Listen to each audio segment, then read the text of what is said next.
Oi pessoal, meu nome é Yuri Almeida, tenho 22 anos e eu queria dividir minha história com vocês. Fui diagnosticado com hepatite autoimune aos 8 anos de idade, em janeiro de 2012. Eu me lembro bem que até então vivi uma vida normal praticamente, nunca tinha tido absolutamente nenhum sintoma da doença ou algum indício, algum sinal de que poderia desenvolver a doença. Eu me lembro que no ano de 2011, ou seja, um pouco antes, a única queixa que eu tinha era um enjoo. Eu me lembro que na minha escola tinha vários balanços assim. Na hora do recreio eu ia e ficava brincando lá. E eu sentia muito enjoo. Um enjoo que antes eu notava que eu não sentia.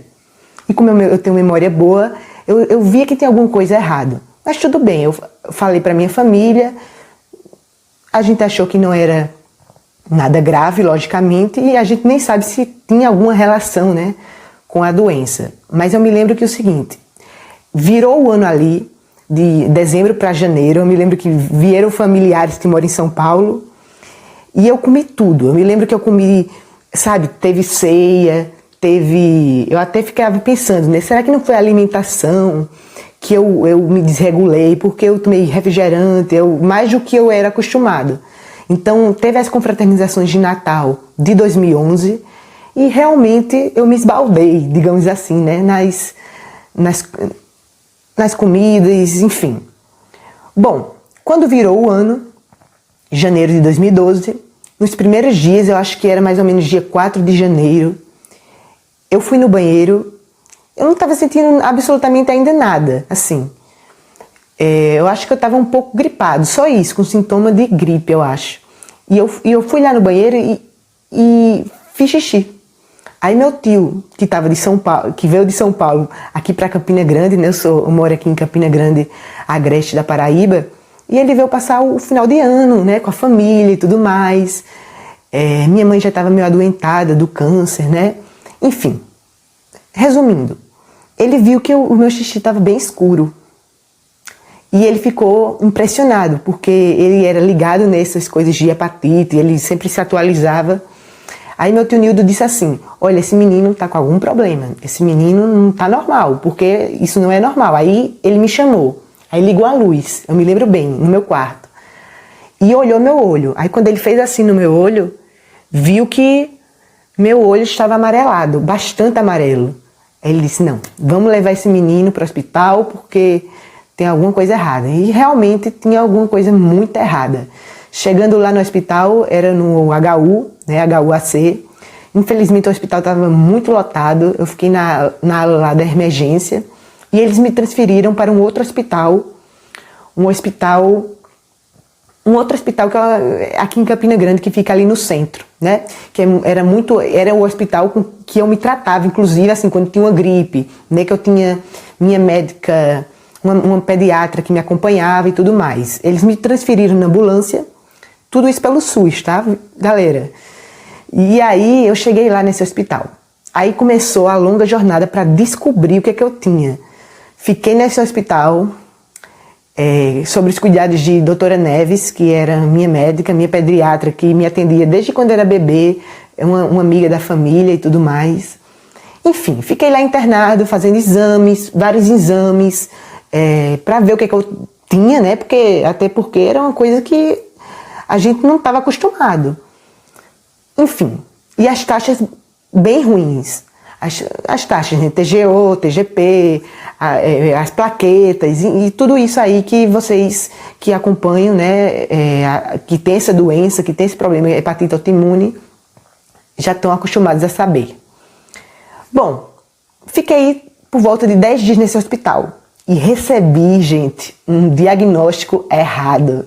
Pois é, minha mãe que estava em tratamento do câncer, né, ela que vinha falecer em novembro deste ano, neste mesmo ano que eu descobri a doença, e quando eu saí do hospital, eu saí com o diagnóstico de hepatite contagiosa, não era uma hepatite autoimune.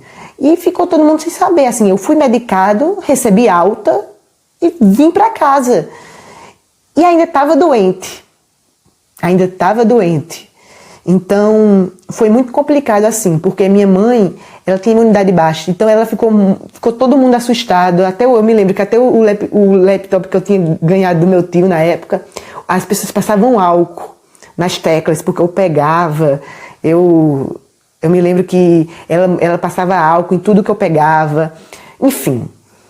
Fiquei um tempo sem saber o que eu deveria comer, sem saber como eu procedia, e isso para uma criança de 8 anos foi bem pesado. Bem, passou alguns dias, meus tios que estavam em São Paulo, minha tia Vinha e meu tio Nildo, que inclusive deu o pontapé inicial de me levar para o hospital, foram embora, e aí eu me lembro que deu uma dor na minha barriga muito forte. Eu comecei a passar muito mal, eu saí do hospital, mas eu continuei fazendo consultas, e me deu uma dor na barriga e fiquei meio com mal-estar, febril e tudo mais. Fui levado de novo para o hospital. Agora era a FAP, que é um hospital que é referência por tratar câncer aqui na Paraíba, né? A Fundação Assistencial da Paraíba. Neste hospital, eu me lembro que eu fiquei um período internado, fazendo exames, doutora Neves me acompanhando, e para tentar descobrir o que eu tinha, porque os médicos aqui de Campina Grande, ninguém conseguia descobrir. Realmente, como a minha doença estava muito avançada e é uma doença rara, né? Não é fácil, a gente sabe que não é fácil, nem para os médicos descobrirem. Eu fiquei nesse hospital internado, que foi justamente onde minha mãe vinha a falecer depois. Isso já é uma outra história. Bom, mas voltando aqui para a hepatite autoimune, eu fiquei neste hospital e ninguém conseguia descobrir. Até que a doutora Neves falou com minha avó, com minha mãe, que elas ficavam oscilando ali entre me acompanhando, né, e tudo mais, e foi muito pesado, porque meu avô também estava com Alzheimer e necessitava de cuidados. E eu me lembro que nesse hospital ninguém descobriu. Vamos transferir ele para o HU. Então, o primeiro que eu fui, eu voltaria de novo. Voltei para o HU-AC, que é o Hospital Universitário Alcides Carneiro, aqui em Campina Grande, e pronto. Lá começou uma grande investigação para descobrir o que eu tinha. Inclusive, tem uma curiosidade aqui que é engraçado contar para vocês, né? Minha mãe sempre foi muito assim, ela gostava de aproveitar as oportunidades. Então, quando eu fui transferir da FAP para o HU, eu fiquei num leito com muita gente. Aí minha mãe disse, olha, essa doença dele pode ser contagiosa, viu? Aí todo mundo ficou com medo e os próprios pais e as próprias mães pediram para me colocar num quarto exclusivo ali. Então foi onde eu fiquei e foi onde descobriram minha doença. Aí sim, começou os médicos universitários a investigar. Enfim, mas eu vim piorando bastante na minha situação da saúde, né? Meu quadro clínico, infelizmente, estava muito ruim. Neste período que eu fiquei internado no hospital universitário, foi um grande trabalho para os médicos, todo mundo conversando ali, monitorando a cor do meu xixi, aquelas perguntas íntimas, né, sobre a saúde, como é que tá, tiravam sangue de manhã e de noite. Era uma agonia, assim, eu me lembro que foi onde eu acho que assim, que até isso o tempo nos prepara, né? Eu que tinha tanto medo antes de tomar um comprimido, fui obrigada a tirar sangue todo dia, fui obrigada a tomar comprimido todo dia, enfim, todos aqueles procedimentos. Então eu fiquei mais ou menos nessa brincadeirinha toda 1 mês e meio internado para tratar da hepatite autoimune. Para descobrir, aliás, a hepatite autoimune. E quando descobriram, viram que minha situação estava muito difícil, ligaram para o Recife. Na época, quem era o responsável era o Dr. Paulo Sérgio, na área de transplante do Recife, porque eu estava quase precisando de um transplante. Então minha família foi preparada. Eu me lembro que os meus familiares foram me visitar. E para como forma até de uma espécie de despedida ali, porque ninguém sabia o que seria, o que aconteceria comigo nos próximos dias. Então foi tudo preparado para eu ter que ir para Recife, num carro, para entrar na fila do transplante, porque minha coagulação estava demorando 1 minuto, coisa que era para ser em segundo. Minhas taxas altíssimas, apresentando quadros de inchaço abdominal, icterícia, né? Então assim, os olhos amarelos, a pele amarelada, Tanto que eu recebi até um apelido de um médico lá do HU, que ficava me chamando de Bob Esponja, né? Porque eu sempre fui lourinho, né? De olho claro, aí nessa época eu fiquei muito amarelo. Enfim. E por coincidência eu até coloquei essa blusa amarela aqui hoje, né? Pra falar com vocês, essa camisa. Bom, até que descobriram, até que realmente, tendo a noção do quadro que eu tinha, resolveram fazer algumas administrações ali, mudar os medicamentos. Um desses medicamentos foi aplicar a vitamina K, que foi uma orientação da equipe médica para eu tentar reagir, para que meu fígado reagisse. Eu sei que é uma história muito longa, mas é uma história que pode impactar vocês, né? E que vale a pena escutar. Então, aos poucos, eu fui recebendo vitamina K. Primeiro me deram na veia. Eu tive uma reação alérgica muito forte, passei muito mal. Cheguei até a quase, sabe, desmaiar ali. E eu me lembro que minha mãe estava comigo e foi muito ruim essa situação. Me lembro que assim que a enfermeira aplicou a vitamina K na veia, eu senti uma dor na barriga. Até hoje eu não sei o que foi que aconteceu. Passou isso, os médicos de Recife pediram para fazer uma aplicação de vitamina K no músculo e tomando antialérgico antes. Então, foi nesse procedimento aí, com este procedimento específico, que eu fui reagindo, que as taxas começaram a diminuir, que eu fui melhorando o quadro clínico e não precisei, por pouco, de ir para Recife. Mas como demorou muito o diagnóstico, como foi uma coisa muito arrastada, realmente eu posso dizer assim, que eu cheguei à beira de fazer um transplante de fígado. E aí, depois disso, eu recebi alta. Isso por volta de março de 2012 ali. E quando eu recebi alta, tinha toda uma recomendação de eu não comer qualquer coisa. Durante o tempo que eu fiquei no hospital, eu não podia comer alimentos ácidos, eu não podia comer gordura, eu não podia comer nada que eu gostava. Ou seja, eu vi minha vida, tudo que eu gostava, tudo que eu gostava, né? Que eu sempre gostei muito de chocolate. Então, um mundo desabou ali pra mim. O mundo realmente, assim, para uma criança, não foi fácil. Eu fiquei muito chateado. Depois, com o medicamento, eu a princípio, fiquei muito inchado. E foi muito difícil, assim, aceitar. Principalmente o que a doença faz, junto com o remédio. Ela mexe com o emocional, ela mexe com o psicológico, ela mexe com absolutamente o corpo inteiro. Então, eu era acostumado com o corpo. E depois eu tive que me acostumar com outro corpo, com outra cabeça, porque até assim, com o psicológico mesmo mexeu com a doença e mexeu com os efeitos colaterais dos remédios, né, que é o prednisona e a azathioprina, que foi esses remédios que eu tomo até hoje para o meu problema no fígado. Bom, saí do hospital, segui um pouco a dieta da nutricionista, depois comecei a introduzir outras comidas, né, outros alimentos.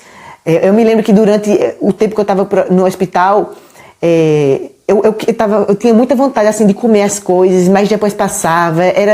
E teve uma vez que eu tive muita vontade de comer pão com queijo coalho, que aqui é um prato típico do Nordeste, né? O coalho, queijo coalho. E aí levaram escondido para dentro do hospital. Logicamente, foi um ato de desespero ali, de uma mãe que via o filho perto da morte, né, e que tinha vontade de comer uma coisa diferente. Então, minha mãe foi lá para dentro do hospital e fez esse meu desejo, né. Eu piorei, logicamente, depois os médicos começaram a ficar sem saber o que tinha acontecido, mas graças a Deus, né, a gente, sei lá, não aconteceu nada pior. E depois eu saí do hospital. Bom, saindo disso, eu continuei o tratamento. Logicamente, era uma doença que não tem cura, né? A gente sabe que a hepatite autoimune é uma doença rara e sem cura. E segui o tratamento de saúde, até tentando levar uma vida mais ou menos como a que eu levava antes, né? Fui aos poucos comendo as coisas que eu gostava e tudo mais. Bom, no mês de novembro de 2012, eu tive uma grande perda na minha vida, né, que todo mundo já sabe, quem me acompanha, as pessoas que acompanham o perfil não sabem. Perdi minha mãe e meu avô em 7 dias. E minha mãe, que já vinha enfrentando câncer, como eu já falei, ela faleceu. E meu avô faleceu antes. Ele tinha Alzheimer, mas ele morreu mesmo de uma hérnia que estrangulou no fêmur. E esses dois acontecimentos, para quem morava morava eu, meu avô, minha avó, nós quatro, impactou minha vida para o resto, assim, dos meus dias, né? Então, além dos problemas psicológicos que eu fiquei por conta da doença, além do corpo ficar mais frágil, eu ainda tive que enfrentar esse problema aí. Bom, resumindo aqui, eu vou dizer a vocês o que aconteceu. Depois, em 2014, com tudo isso que aconteceu, né, a minha imunidade baixava, subia, eu fiquei muito inchado. E eu decidi, por conta própria, parar de tomar o azatioprina. Aliás, parar de tomar o prednisona, porque eu estava tomando 40 mg. E com isso de parar de tomar o prednisona, porque eu inchava muito, eu achava, tinha a questão do bullying na escola, tinha a questão, né, de tudo isso, né, das pessoas, de gente até que não tinha boa intenção, de chamar de, ó o Kiko, ó aqueles apelidos bem pejorativos, sabe? Então, é claro que eu nunca liguei muito para isso, mas... inclusive, às vezes eu até revidava, né? Porque criança é assim, né? Revida ali com as minhas palavras. Então, mas isso me afetava de alguma forma, né? Então, e eu sempre que também fazia uns vídeos pro YouTube e tudo mais, tinha a questão estética, que me incomodava bastante. Eu deixei de parar de tomar o remédio por conta própria e fiquei tomando só azatioprina, gente. Olha a loucura! A gente sabe que a azatioprina, o prednisona é para desinflamar a inflamação que o nosso próprio organismo faz, né? E baixar ali a imunidade. Eu fiquei tomando só azatioprina porque eu achava que eu emagrecia com a azatioprina. Olha a loucura. Cabeça de criança, eu tinha 10 anos na época, né? Deixei de tomar o remédio, passei mal, fui para São Paulo, que eu tenho familiares lá. Minha médica, a doutora Denise, que depois, no HU, né, ela começou a ser minha médica. Doutora Neves, que era minha pediatra, ela parou de ser. Então, doutora Denise, ela assumiu meu tratamento e ficava perguntando o que aconteceu com esse menino, o porquê que isso está acontecendo, que as taxas estão subindo. Porque o remédio é esse. Dizia para minha avó, olha, o remédio dele é esse. Aí perguntava para mim, você está tomando remédio? Eu dizia, tô. E aí eu fui para São Paulo, fiz a biópsia, até que me colocaram contra a parede. E depois da biópsia disseram, olha, a assistente social lá do Hospital Menino Jesus olhou pro meu olho e disse assim, olha, por favor, você diga se você estiver tomando esse remédio, porque se você não estiver tomando, você vai morrer. Com essas palavras assim, sabe, pessoal? Então, assim, ela olhando cara a cara assim pra mim, né, e... eu disse, eu não estou tomando, realmente eu não estou tomando.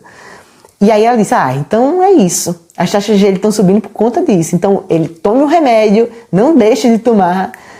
E aí eu comecei a tomar de novo o remédio, passei muito mal, mas melhorei, as taxas foram baixando aos poucos, demorou uns 4 anos para que eu me recuperasse, né? E eu tinha muito insônia, até hoje eu tenho muito insônia por conta do remédio. Eu tenho muito insônia também, porque minha cabeça é muito agitada, às vezes eu não durmo, às vezes eu estudo, trabalho, eu faço os trabalhos, né, dos vídeos, então eu fico acordado, eu geralmente troco o dia pela noite. E até isso é uma influência também do remédio, né? Além dos problemas que eu enfrentei, dos traumas, o remédio causou isso na minha vida. Mas eu estou vivendo uma vida praticamente normal, né? Que até quando eu tiver a permissão, até quando eu viver, né? Ninguém sabe o dia que a gente vai morrer. Mas eu continuo tomando os remédios e mantendo um controle ali mais ou menos das taxas. É claro que eu não faço uma dieta muito boa, então eu como alguns que não é influência, não é boa influência, não era bom nem falar aqui, mas eu como umas coisas que não deveria comer, principalmente chocolate, como muito chocolate. Mas assim, eu não gosto de passar vontade. Lógico que eu faço o tratamento certinho, nunca mais deixei de tomar o remédio. Vez ou outra, eu já tive dengue, eu já tive chikungunya ao mesmo tempo, fui internada, as plaquetas caíram, imunidade baixa, então vejam aí a gravidade, né? Depois tive pedra na vesícula, eu acho que foi de tanto comer besteira também. Enfim, né? Tive algumas internações depois, mas nada relacionado à hepatite autoimune. Então hoje, a gente está em 2025, eu estou com 22 anos, praticamente eu vou completar, eu digo 22 anos, 21, mas 22 eu vou completar em junho, né? Dia 13 de junho eu faço aniversário. E aí, pessoal, é isso. Eu queria falar para vocês que, assim, não é o fim, né? A gente não tem a possibilidade nem de determinar o fim e nem de não determinar o fim, né? Uma hora, é claro que pode dar algum problema, é bom você monitorar. Eu tenho minha médica, que é minha amiga, uma mãe para mim, que é Denise Amorim Albuquerque, ela é minha pediatra, e continua me atendendo, mesmo depois com 22, continuo prestando todo um apoio ali, emocional, que ela sabe que eu gosto muito dela, tenho um carinho muito grande por ela. Então ela que acompanhou essa história lá de trás, né? Muito antes da minha mãe morrer, do meu avô, eu lá no HU, cuidou de mim com a equipe, né, dos universitários. Então eu sou muito feliz mesmo de ter tido todas essas possibilidades e ter tido a permissão, né? Eu que cheguei à beira de um transplante, não fiz por sorte e consequência do profissionalismo dos médicos. Eu me sinto muito, hoje em dia eu me sinto muito agraciada, assim, e acolhido, até, sabe, por Deus mesmo, de estar hoje com uma determinada saúde. Minha saúde é debilitada, às vezes eu não posso sair muito por conta da imunidade, minha imunidade é baixa, porque os imunossupressores, a gente sabe que diminui a imunidade. E é isso. Já está chegando em 22 minutos, eu queria dizer para vocês que não é o fim. Se cuidem. É difícil, a gente não deve romantizar, mas é um dia de cada vez. Uma vez a gente acorda com sonolência, com fadiga, com inchaço, com retenção de líquido. Eu sei, é ruim, é muito ruim. Mas assim, para todo mundo que tem hepatite autoimune, eu acho que o principal é não desistir, é fazer o tratamento certo, é ouvir o que os médicos tinham a falar, seguir todas as orientações, porque aí, gente, a gente vai realmente ter uma qualidade de vida muito melhor. Eu fui um pouco teimoso, vocês viram aí, né? Eu contrariei os médicos, eu contrariei todo mundo, né? Minha família, que me orientava e tudo, assumiu os riscos, eu sei. Não aconselho ninguém a fazer o que eu fiz, muito menos de deixar de tomar o remédio. Mas o que eu tô falando aqui para vocês que foi uma história de que não foi fácil, né? Além do problema do corpo, que muda a voz, muita coisa em mim mudou por conta do remédio, do corticoide em altas dosagens, né? E são 13 anos de tratamento, 13 anos que eu venho enfrentando a hepatite autoimune, como o povo chama com as letrinhas, né? HAI, né? A RAI. A RAI não é fácil. A hepatite autoimune é difícil e o meu sincero abraço em todo mundo que enfrenta essa doença. Não é fácil, é uma jornada que eu já enfrentei e vou enfrentar ainda, mas é isso, é vivendo um dia de cada vez, com todos esses sintomas, tentando controlar esses sintomas, tentando controlar essa doença e assim tentando ter uma qualidade de vida melhor. Obrigado pelo espaço. Foi muito tempo, mas eu precisava dar este depoimento, porque é um depoimento de superação, né? E para mostrar que o diagnóstico não é o fim. Siga o seu tratamento, escute os seus médicos. Hoje eu estudo jornalismo, né? Eu tenho um canal no YouTube, eu continuei meus projetos, se vocês verem. E é isso, é a gente fazer o que a gente gosta, a gente ser feliz, a gente usar o que tem ao nosso alcance e fazer de tudo para melhorar, para viver uma vida de qualidade, tá bom? Não é fácil, mas é um dia de cada vez. E é isso.